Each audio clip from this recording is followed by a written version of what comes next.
Image 106, and this is a still image from the famous footage of one of the lunar landers ascending back up into orbit. Now, this is Apollo 17. I understand there are issues around the visibility of rocket exhaust. Now, yes. What can you tell us about this? The fuel used on, this is the two parts of the lunar lander. The bottom part is the takeoff pad that stays on the moon, and apparently there are photographs of it available on the web today, taken a couple of years ago.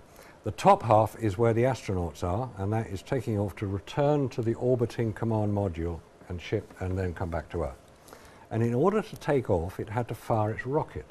And the rocket fuel used was hydrazine and, anyway, it's two chemicals which, when they're brought together, explode with no ignition source. They explode because the chemicals do it. The same fuel used on the space shuttle.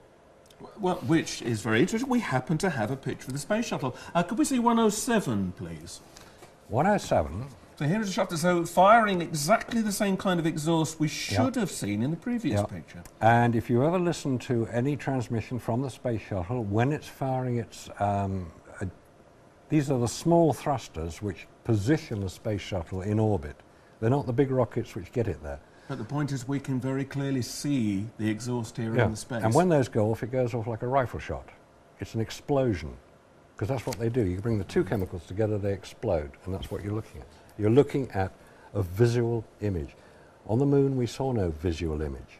Nothing. There's nothing coming out of the bottom of that at all, is there? And yet it would have been like several £1,000s worth of thrust, presumably. Yeah, because space shuttle's quite big. It has to be manoeuvred. The top section of the Apollo lander weighs probably 5 tons.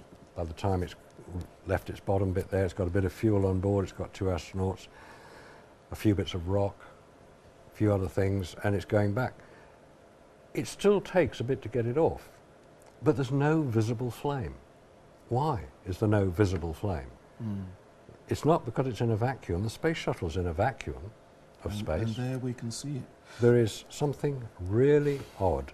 I mean, there is so much we could say about the NASA missions, but listen, we have obviously limited time, and I would like to speak just a little bit more with you about your observations about ancient technologies. So we've seen some of the anomalies there with modern technology, or relatively modern. So let's go back. You have a few other images to share with us. What should we see? Image number 117. This.